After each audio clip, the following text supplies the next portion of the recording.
Dorothy was an old black woman. She was 78 years old. She was very happy because she was going to visit her son in Chicago. Dorothy had not seen her son James for 1 year. She put on her best purple dress and matching hat. Her body hurt when she moved because she had arthritis, but she was still excited to travel. Dorothy sat in a first-class seat on the plane. James had bought this ticket for her. "Mom, you should be comfortable," he had told her on the phone. James always took good care of his mother, even when they lived far apart. The plane was going to leave at 2:30 p.m. Dorothy came early, as she always did. She watched other people get on the plane. She smiled at them as they walked by. Most people smiled back at her. But there was one flight attendant who did not smile.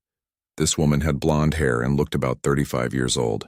Her name tag said Sarah. Sarah kept looking at Dorothy in a strange way. Dorothy tried not to think about it. She had seen looks like that many times before in her life. When it was time to serve drinks, Sarah went to each person in first class. She smiled and talked in a friendly way with everyone. But when she came to Dorothy, Sarah's face changed. She looked cold. "Do you need anything?" she asked in a short, rude voice. She did not look into Dorothy's eyes. Dorothy asked for tea with lemon in a polite voice. Sarah just nodded and walked away without saying anything. After 10 minutes, Sarah had given drinks to everyone else, but Dorothy still did not have her tea. Dorothy raised her hand to get Sarah's attention. Sarah made a loud sigh before coming over. "I think you forgot my tea," Dorothy said quietly. Sarah crossed her arms. "We are very busy right now. You have to wait." Dorothy could see that Sarah was not busy. She was just talking with another worker. Dorothy felt sad but did not want to cause problems. She had learned many years ago that sometimes it was better to stay quiet. Part 2. The tea incident. 20 minutes went by. The man sitting next to Dorothy saw that she still did not have her tea. His name was Michael, and he was a kind businessman. "Excuse me," he called to Sarah. "This lady asked for tea a long time ago." Sarah came over with a fake smile. "I will get to it when I can," she said with anger in her voice. "Everyone else has their drinks," Michael said. "Why is she waiting?" Sarah leaned close to Michael and whispered something. She thought Dorothy could not hear, but Dorothy heard every word. "Look, some passengers always think they should get special treatment. I am handling it my way." Dorothy's face got hot with shame. She knew exactly what Sarah meant. It was not the first time someone had treated her badly because she was black. Even at her age, after all the changes she had seen in her life, some things stayed the same. A young woman sitting across from them saw what was happening. She took out her phone and started recording without anyone noticing. Dorothy did not see this. She just looked down at her hands in her lap, trying to stay calm and keep her pride. After a while, Sarah finally brought a cup of tea that was not even hot anymore. She almost dropped it on Dorothy's table, making some spill. "There you go," she said in a mean voice. Then she walked away without giving Dorothy any napkins for the spill. Michael gave Dorothy his own napkin. "I am so sorry about that," he said. "Do you want me to talk to the head flight attendant?" Dorothy shook her head.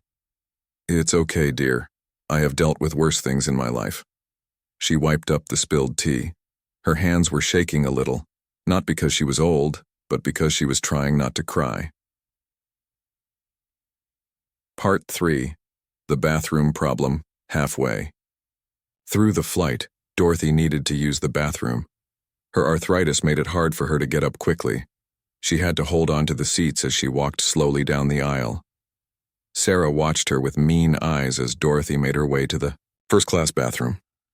When Dorothy got to the bathroom, Sarah stepped in front of her. "The bathrooms for economy class are at the back of the plane," she said in a loud voice so other people could hear. Dorothy was confused. "But I am sitting in first class," she said gently. "Seat 3A. Sarah looked Dorothy up and down like she did not believe her. "Do you have your boarding pass with you?" Dorothy did not have it with her. She had put it in her purse, which was still at her seat. "No, but I can show you when I go back to my seat." "You need to use the bathrooms in the back," Sarah said firmly. "This bathroom is only for first-class passengers. By now, many passengers were watching what was happening. Michael stood up from his seat.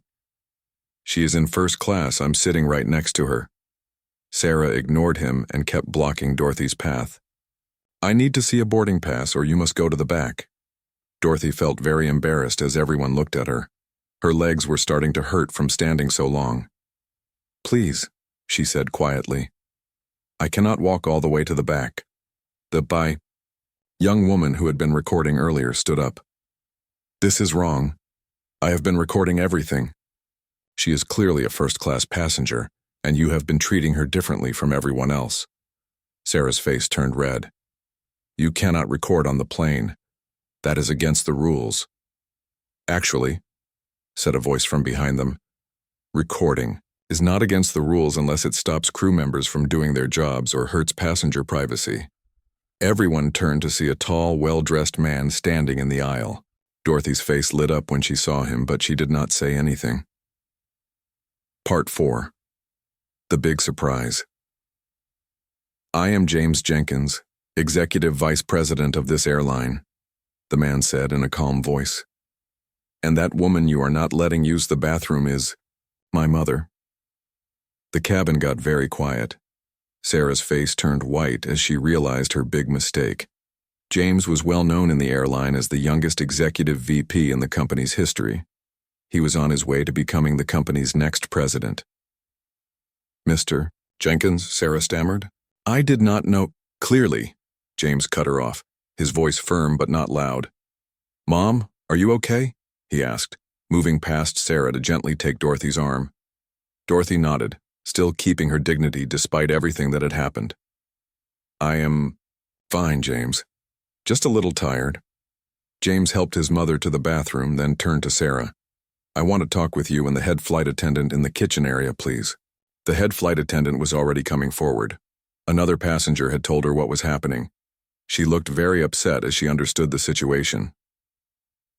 In the kitchen area, James spoke in a low, controlled voice that only Sarah and the head flight attendant could hear.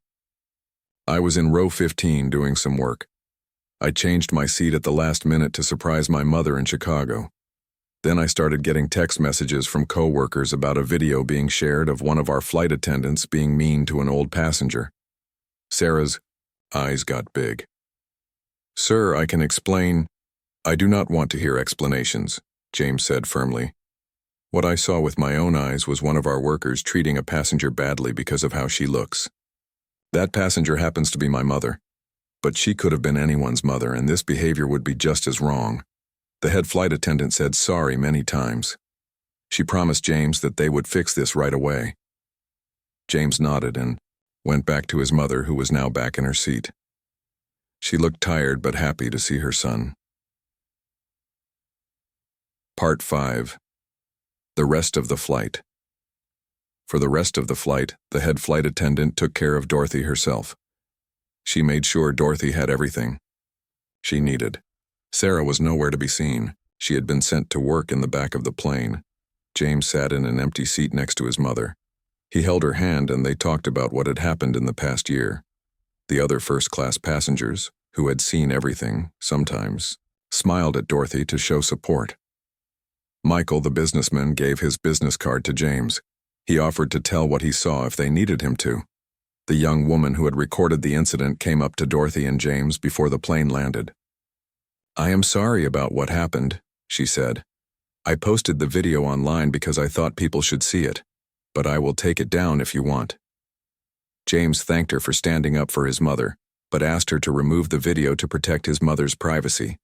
The young woman agreed right away. She deleted the video right there. As the plane started to land in Chicago, Dorothy looked out the window at the city lights below. "Things have changed so much in my life," she said to James. "But sometimes it feels like they have not changed at all." James squeezed her hand. "They are still changing, Mom. And tomorrow they will change a little more at this airline." Part 6. Making changes. The next day, James called an emergency meeting of the airline's top leaders. He told them what had happened without saying that the passenger was his mother. He showed them a plan to improve the airline's training about treating all people equally. "This is not just one bad thing that happened," James explained to the leaders. It shows a bigger problem that we need to fix right away. The leaders all agreed to his plan. The plan included training for all workers about treating people fairly, a new way for passengers to report problems, and a promise to hire more diverse leaders in the company. As for Sarah, she was told not to come to work while they looked into what happened. When they found out that other people had also complained about how she treated minority passengers in the past, she lost her job. The airline also put out a public statement saying they were against discrimination and explaining their new plans. 2 weeks later, the leaders announced that James Jenkins would be the 20 minutes went by. Dorothy sat quietly in her seat. She still did not have her tea. She looked out the window and tried not to feel sad. She had seen this kind of treatment many times in her long life. Even now, when she was 78 years old, some people still looked at her skin color first. Michael was the man sitting next to Dorothy. He was a kind businessman in a nice gray suit. He noticed that everyone else had their drinks, but Dorothy was still waiting. Michael had been busy with some papers, but now he looked up and saw Dorothy's empty table. "Excuse me," Michael called to Sarah as she walked by. "This lady asked for tea a long time ago." Sarah stopped walking. She turned around slowly. She put a fake smile on her face. "I will get to it when I can," she said with anger in her voice. She did not even look at Dorothy when she spoke. "Everyone else has their drinks," Michael said. He pointed to the other passengers. "Why is she the only one waiting?" Sarah came closer. She leaned down near Michael and whispered something. She thought Dorothy could not hear her words, but Dorothy's hearing was still very good. "Look," Sarah whispered. "Some passengers always think they should get special treatment. I am handling it my way." Dorothy's face got hot with shame. She knew exactly what Sarah meant by some passengers. It was not the first time someone had treated her badly because she was black. Even at her age, after all the changes she had seen in her life, some things stayed the same. A young woman was sitting across from them. She had short dark hair and glasses. She saw what was happening. The young woman looked angry about how Sarah was treating Dorothy. She took out her phone and started recording without anyone noticing.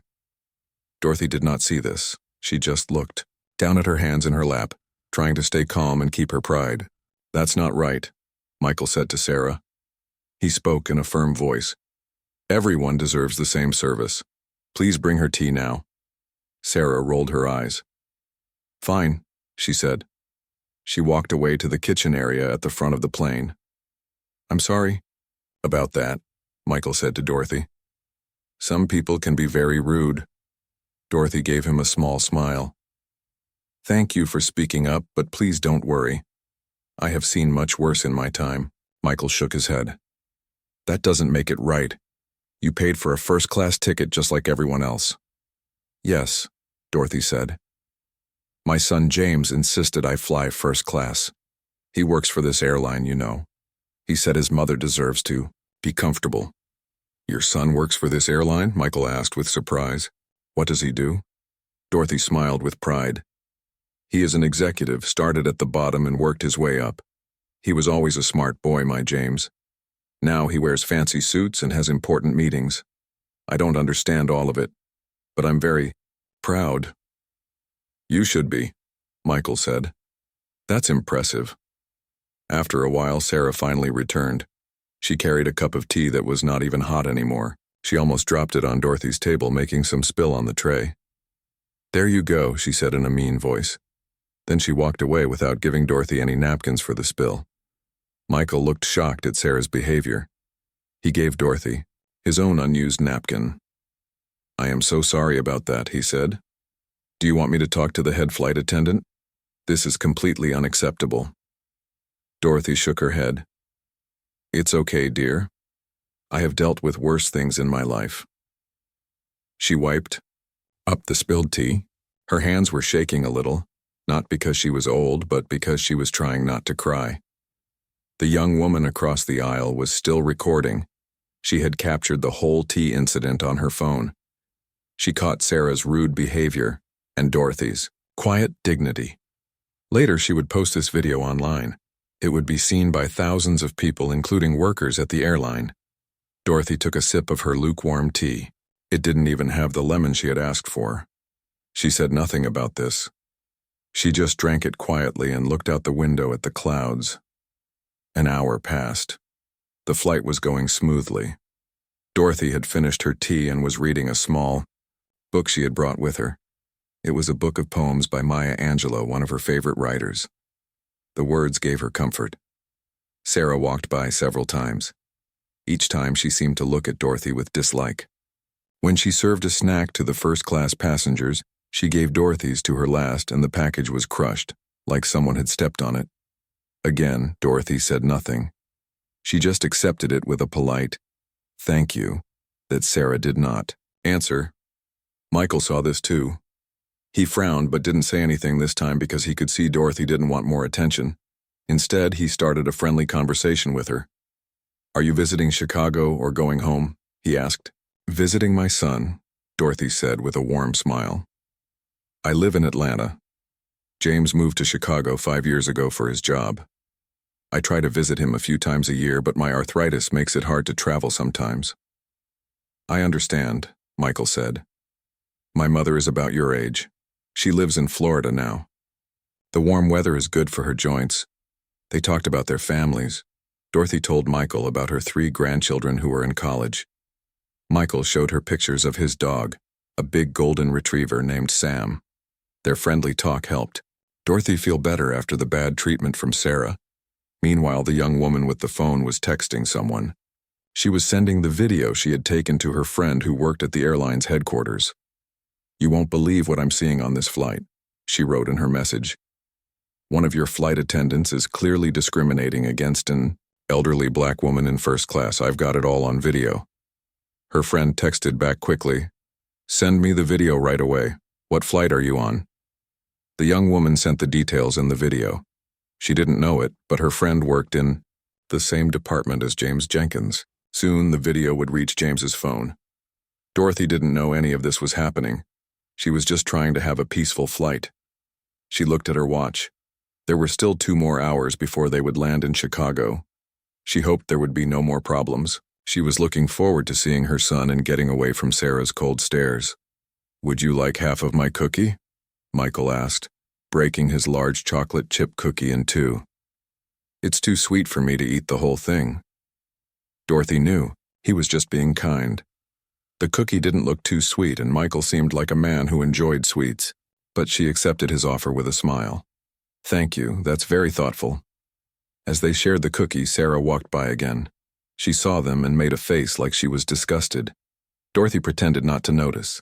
She had learned long ago that sometimes the best response was no response at all. What Dorothy didn't know was that more trouble was coming soon. In just a little while, she would need to use the bathroom, and Sarah would find a new way to be unkind. But Dorothy also didn't know that her son was closer than she thought, and everything was about to change. After 2 hours on the plane, Dorothy needed to use the bathroom. She had been trying to wait, but now she could not wait any longer. Her arthritis made it hard for her to move quickly. Her knees and hips hurt when she stood up from her seat. "You need help?" Michael asked when he saw Dorothy trying to stand. "No, thank you, dear," Dorothy said. "I can manage. I just need to use the bathroom." Dorothy held onto the seats as she walked slowly down the aisle toward the front of the plane.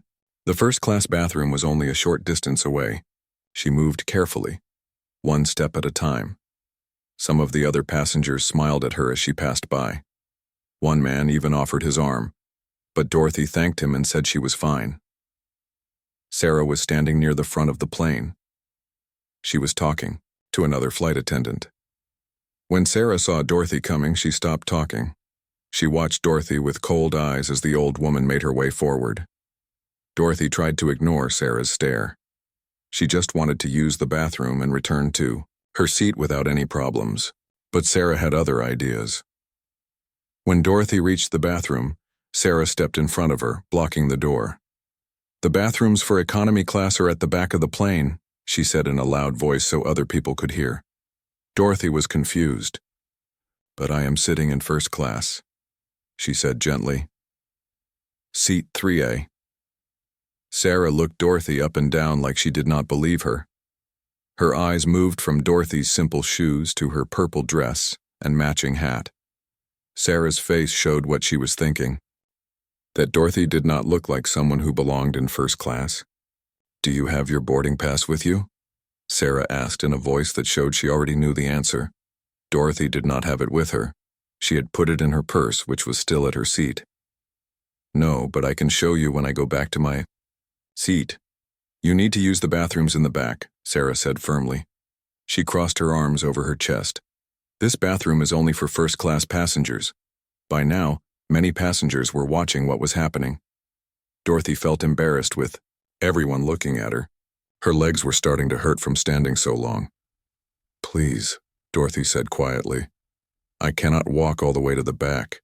It's too far for me." "Rules are rules," Sarah said coldly. "I need to see a first-class boarding pass." Michael had been watching from his seat. Now he stood up and walked toward them. "This is ridiculous," he said. "I already told you she is sitting next to me in first class. She's been there the whole flight." Sarah did not even look at Michael. She kept her eyes on Dorothy. "Sir, please return to your seat. I am handling this situation." "You're not handling it. You're creating a problem where there isn't one," Michael said. His voice was getting louder. Other passengers were nodding in agreement. The young woman who had been recording earlier stood up too. She had her phone in her hand again. "This is wrong," she said. "I have been recording everything. She is clearly a first-class passenger, and you have been treating her differently from everyone else since the flight began." Sarah's face turned red when she saw the phone. "You cannot record on the plane. That is against the rules." "Actually," said a deep voice from behind them, "recording is not against the rules unless it stops crew members from doing their jobs or hurts passenger privacy." Everyone turned to look. A tall, well-dressed man was standing in the aisle. He wore an expensive dark blue suit and a red tie. He looked about 45 years old. His face was serious as he looked at Sarah. Dorothy's eyes opened wide when she saw him. Her face lit up with surprise and happiness, but she did not say anything. "And who are you?" Sarah asked. She sounded annoyed that someone else was getting involved.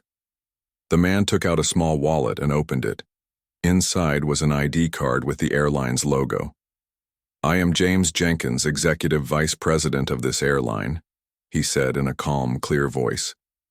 Then he looked at Dorothy with soft eyes. "And this woman you are not letting use the bathroom is my mother." The entire cabin got very quiet.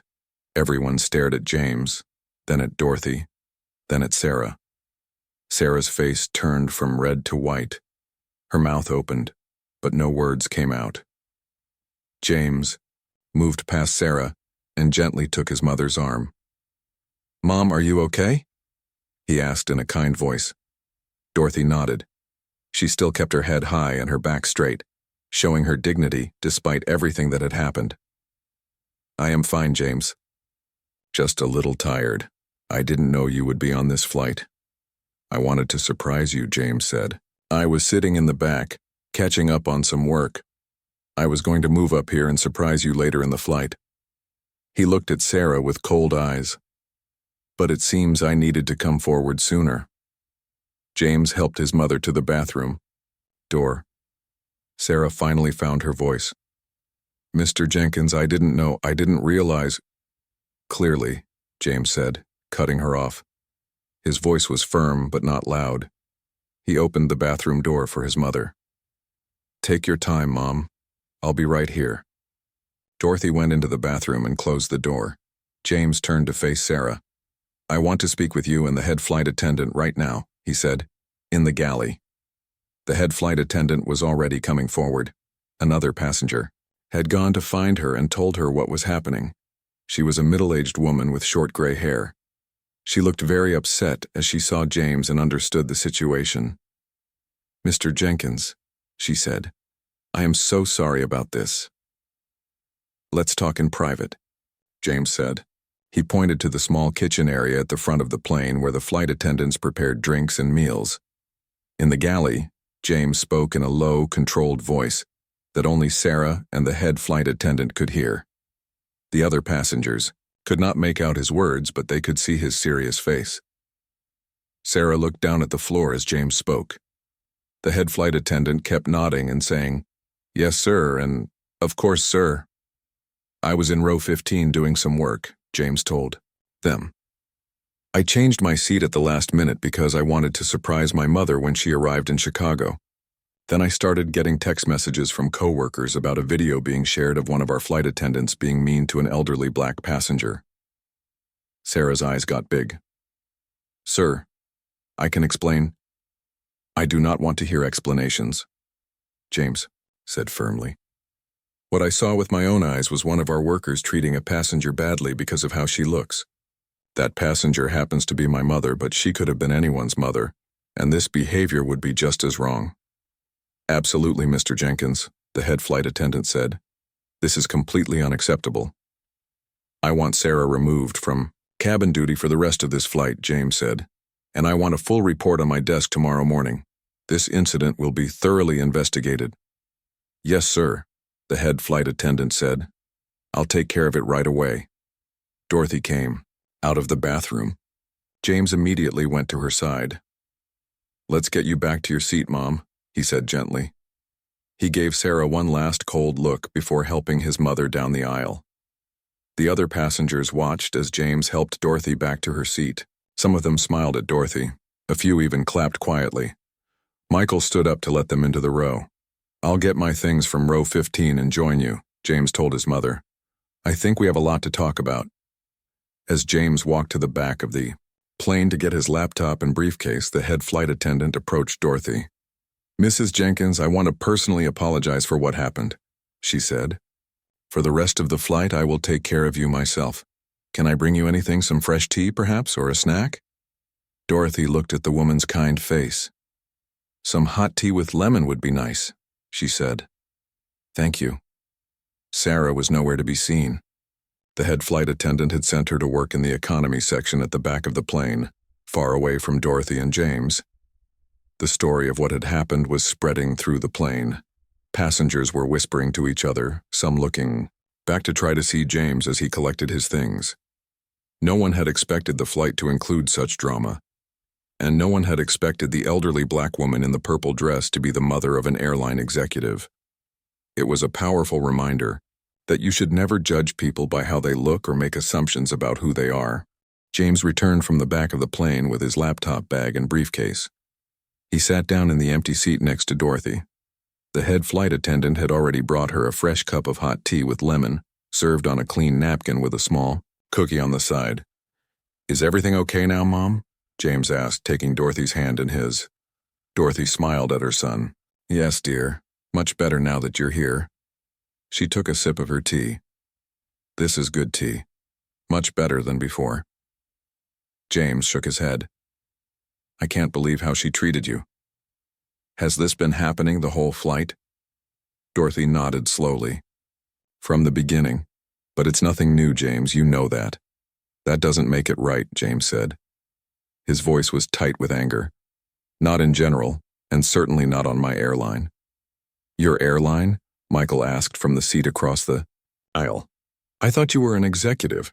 James smiled and reached his hand across Dorothy to shake Michael's hand. "James Jenkins. I'm the Executive Vice President of Operations. Been with the company for 20 years. "Michael Thompson," Michael said, shaking James's hand. "I've been sitting next to your mother for the flight. She's a wonderful woman." "The best," James agreed. "She raised me and my sister by herself after our father died. Worked 2 jobs to put us through college." Dorothy waved her hand. "Now, James, Mr. Thompson doesn't need to hear all that." "Actually, I'd love to hear more," Michael said. "Your son is clearly very proud of you, Mrs. Jenkins." "Dorothy, please," she said. "And yes, both my children did very well. James with his airline job, and my daughter is a doctor in Atlanta." As they talked, other passengers nearby listened with interest. The story of what had happened was spreading through the plane. Everyone now knew that the flight attendant had been rude to an elderly black woman who turned out to be the mother of a high-ranking airline executive. The young woman with the phone came over and knelt beside their row. "Mrs. Jenkins, Mr. Jenkins, I'm Lisa Chen," she said. "I want to apologize for recording without asking, but I was so upset by how you were being treated." James looked at Lisa. "No need to apologize. In fact, I should thank you for standing up for my mother. I posted a short clip online," Lisa admitted. "It's already getting a lot of views and comments. People are angry about what happened." James frowned. "I appreciate the support, but I'm concerned about my mother's privacy." Lisa nodded quickly. "I understand.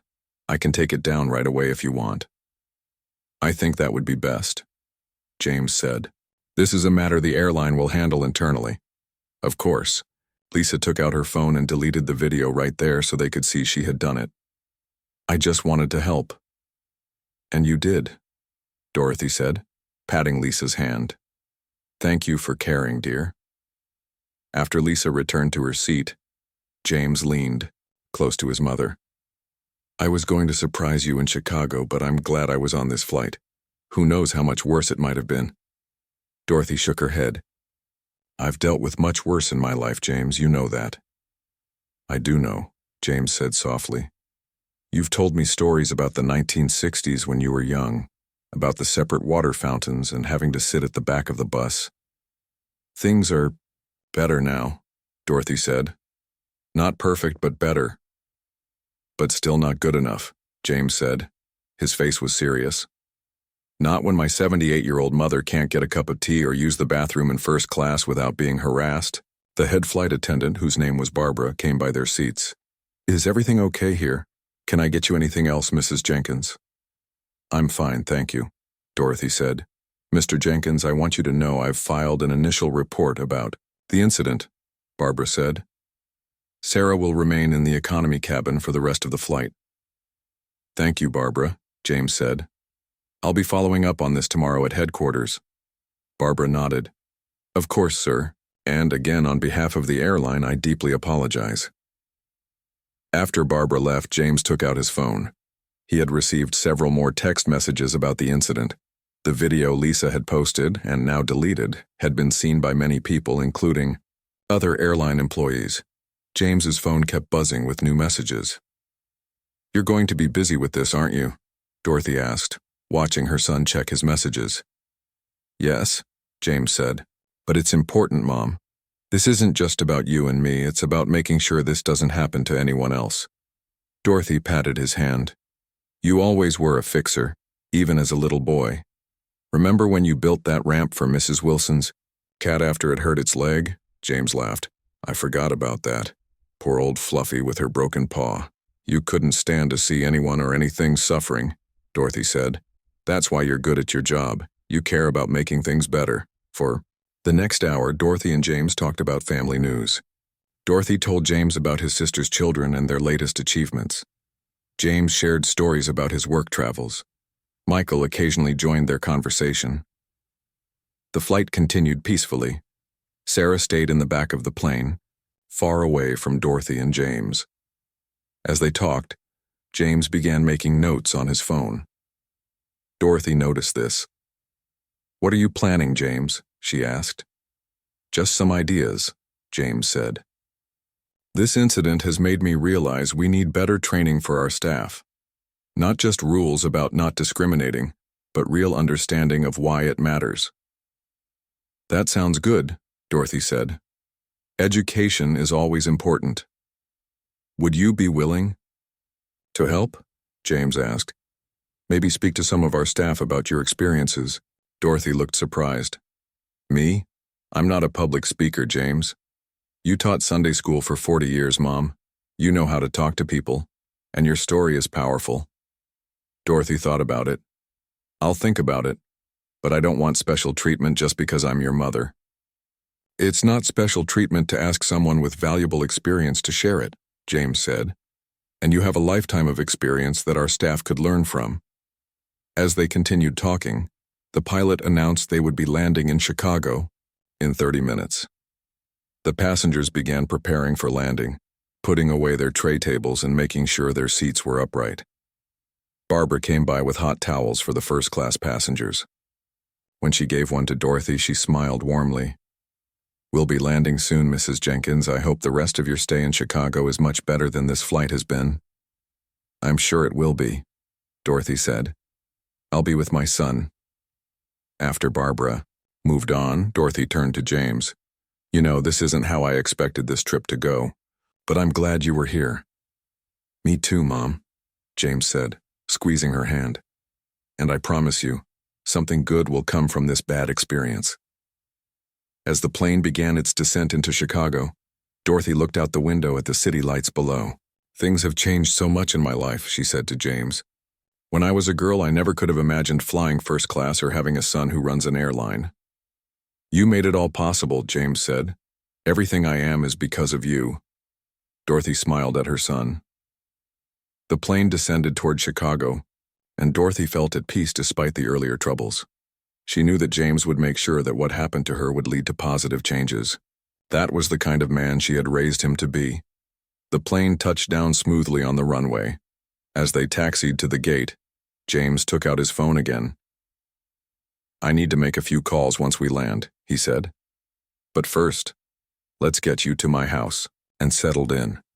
Then tomorrow, if you're up for it, I'd like you to come to my office." "Your office? Why?" Dorothy asked. "Because," James said with determination in his voice, "tomorrow we're going to start making some changes." The next morning, Dorothy woke up in James's guest bedroom. It was a nice room with a big window that looked out on James's garden. She got dressed in a simple blue dress and comfortable shoes. Her arthritis was worse in the mornings, so she moved slowly as she got ready for the day. When she came to the kitchen, James was already there. He was making breakfast. There were eggs, toast, and fresh fruit on the table. James was dressed in a black suit with a blue tie. He looked very official. "Good morning, Mom," James said with a smile. "Did you sleep well?" "Yes, thank you," Dorothy said. She sat down at the table. "You're dressed for work. You still want me to come to your office today?" "If you're feeling up to it," James said. He put a cup of coffee in front of her. "I have an important meeting this morning. I think you could help." Dorothy took a sip of her coffee. "What kind of meeting?" "I called an emergency meeting of the airline's top leaders," James explained. "We need to talk about what happened yesterday and make sure it never happens again." "And you want me there?" Dorothy asked. She looked surprised. "Why?" "Because you experienced it firsthand," James said. "Your voice matters in this conversation." Dorothy thought about it while she ate her breakfast. She was not used to being in important business meetings, but she trusted her son. If he thought she could help, she would try. After breakfast, they drove to the airline's headquarters. It was a tall glass building in downtown Chicago. When they walked in, everyone greeted James with respect. "Good morning, Mr. Jenkins," they said. Many people looked curious about Dorothy, but no one asked who she was. James took Dorothy to his office first. It was a big room with a beautiful view of the city. There were pictures on his desk of Dorothy, his sister, and his nieces and nephews. Dorothy smiled when she saw them. "You have a nice office, James," she said. "Your father would be so proud of you." "I hope so," James said. "The meeting starts in 15 minutes. Are you ready?" Dorothy nodded. "I'll do my best." James led Dorothy to a large conference room. There was a long table with many chairs around it. Several people were already there. They all stood up when James walked in. "Good morning," James said. "Thank you all for coming on such short notice. This is my mother, Dorothy Jenkins. She'll be joining us today." Everyone greeted Dorothy politely. She noticed they looked surprised to see her there. James helped her to a chair near the head of the table, then sat down next to her. Soon the room was full. There were about 20 people, all in business clothes. James stood up to start the meeting. "Yesterday there was an incident on Flight 372 from Atlanta to Chicago," James began. "A flight attendant discriminated against a first-class passenger based on race. That passenger was my mother." People around the table looked shocked. They turned to look at Dorothy with new interest. I've asked my mother to join us today because she experienced this firsthand, James continued. But I want to be clear. This meeting isn't just about what happened to my mother. It's about making sure this doesn't happen to any passenger on any of our flights. James then played a short video on a big screen at the end of the room. It was part of what Lisa had recorded before she deleted it from the internet.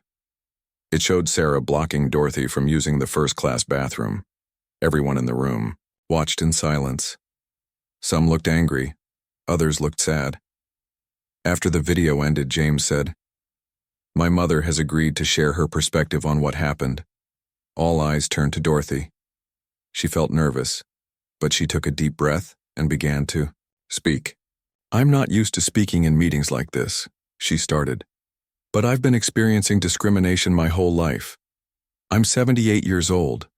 I was born in the South when there were separate water fountains, separate schools, and separate sections on buses for black people." The room was completely quiet. Everyone was listening carefully. "Things are better now than they were then," Dorothy continued. "But what happened yesterday shows we still have a long way to go. That flight attendant saw an old black woman and decided I didn't belong in first class. She didn't see me as a person. She saw me as something less." Dorothy spoke for about 10 minutes. She told them how it felt to be ignored, disrespected, and humiliated in front of other passengers. She didn't speak with anger. She spoke with dignity and honesty. "I don't want that flight attendant to lose her job," Dorothy said, which surprised many people in the room. "I want her to learn. I want her to understand why what she did was wrong. Firing her won't fix the real problem." When Dorothy finished speaking, the room was silent for a moment. Then one woman at the table, who was the head of human resources, spoke up. "Mrs. Jenkins, thank you for sharing your experience with us," she said. "It's powerful to hear it directly from you, and I agree that simply firing one employee won't solve the deeper issues." James stood up again. "I've prepared a plan that I'd like us to discuss," he said. He gave papers to everyone at the table. "I'm proposing several changes to our training programs, our hiring practices, and our company policies." For the next hour, they talked about James's plan. It included better training for all staff about diversity and inclusion, a new system for passengers to report problems, more diversity in hiring, especially for management positions, regular reviews of how well these changes were working. Most people agreed with James's ideas. A few had suggestions to make the plan even better. Dorothy listened to it all with interest. She was proud to see her son leading such an important discussion. Near the end of the meeting, the CEO of the airline, Mr. Thompson, who had been quiet for most of the discussion, finally spoke up. "James, this is excellent work," he said. "But I think we need someone to lead these changes, someone who understands their importance on a personal level." He looked around the table, then back at James. "I'd like to create a new position, President of Passenger Experience and Corporate Culture, and I'd like you to fill that role." There were murmurs of approval around the table. James looked surprised. "That would be a promotion," the CEO continued. "You'd report directly to me and have the authority to implement all these changes and more." "I'm honored," James said. "But this isn't about advancing my career." "I know that," Mr. Thompson said. "That's exactly why you're the right person for the job. You care about making real change, not just for your mother, but for all our passengers and employees." After the meeting ended, many people came up to thank Dorothy for sharing her story. She was tired, but felt good about being there. Her words had made a difference. As James drove her back to his house, Dorothy said, "That was quite a meeting, and now you have a new job title." James smiled. "It's a big responsibility, but I'm ready for it." "Of course you are," Dorothy said. "You've always been ready to stand up for what's right." "I learned that from you," James said. When they got home, Dorothy sat down in a comfortable chair. "What happens next?" she asked. "Tomorrow, I start my new job," James said. "And I have one more thing to ask you, Mom. Would you be willing to speak at our first new training session for flight attendants? Share your story with them directly?" Dorothy thought about it. "Will Sarah be there?" The flight attendant from yesterday? Yes, James said. She's been suspended but not fired. I took your advice on that. Dorothy nodded slowly. Then yes, I'll speak. Maybe hearing my story will help her understand. James hugged his mother. Thank you, Mom. You're helping to change things, not just for yourself, but for many others too. Dorothy smiled. She had not expected her trip to Chicago to turn out this way. But sometimes good things could come from bad experiences. And maybe, just maybe, her story would help make the world a little better for someone else. 1 week later, Dorothy stood in a large training room at the Airline's training center. She wore her best purple dress, the same one she had worn on the flight. Her hair was neatly done, and she held a small piece of paper with some notes on it. She was nervous but ready. The room was filled with flight attendants. There were about 50 of them, all in their uniforms.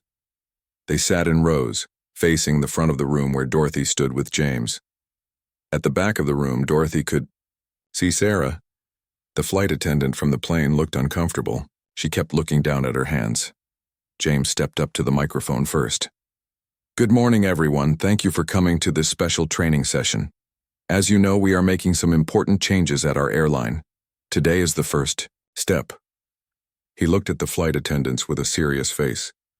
Last week, there was an incident on one of our flights. A passenger was treated poorly because of her race. That passenger was my mother, Dorothy Jenkins, who is here with us today. Many of the flight attendants looked surprised. They turned to look at Dorothy with new interest. My mother has kindly agreed to share her experience with you. James continued. I ask you to listen with open hearts and minds. This isn't about blame, it's about learning and growing together as a company. James stepped back and helped Dorothy to the microphone. She looked out at all the faces watching her. It was scary to speak to so many people, but Dorothy took a deep breath and began. Hello, everyone. My name is Dorothy Jenkins. I'm 78 years old, and I've seen a lot of changes in this country during my lifetime. Some good, some not so good. Dorothy told the story of her flight. She described how Sarah had ignored her request for tea, how other passengers had noticed the bad treatment, and how Sarah had tried to stop her from using the first-class bathroom. She spoke calmly and clearly without anger in her voice. When these things happen to you, you feel small, Dorothy explained. You feel like you don't matter, like you're invisible. That's a terrible feeling for any human being. The room was very quiet. Everyone was listening carefully. I grew up in a time when black people couldn't eat in the same restaurants as white people, Dorothy continued. We couldn't swim in the same pools or stay in the same hotels. I've been called terrible names and told I didn't belong. I've been followed in stores because people thought I might steal something. Some of the flight attendants looked shocked. Others nodded, like they understood from their own experiences. Things are better now than they were then, Dorothy said. But what happened on that flight shows we still have work to do. That flight attendant saw an old black woman and decided I didn't belong in first class. She didn't see me as a person. She saw me as something less. Dorothy looked directly at Sarah in the back of the room. Sarah quickly looked down. I want to say something important, Dorothy continued. I don't hate that flight attendant. I don't want her to lose her job. What I want is for her, and all of you, to understand that every person deserves to be treated with respect and dignity, no matter what they look like, how old they are, or where they come from. Dorothy spoke for about 20 minutes in total. She ended by saying, we all have prejudices. We all make judgments about people without thinking. The important thing is to recognize when we're doing it and try to do better. When Dorothy finished speaking, the room was silent for a moment. Then everyone stood up and started clapping. It was a long, loud applause. Dorothy felt tears in her eyes. She hadn't expected this response. James came back to the microphone after the applause died down. Thank you, Mom, he said. His voice was a little shaky with emotion. What happened to my mother could have happened to anyone's mother, grandmother, or loved one. And that's why we're making changes. James explained the new training program that all staff would go through. He talked about the new system for passengers to report problems.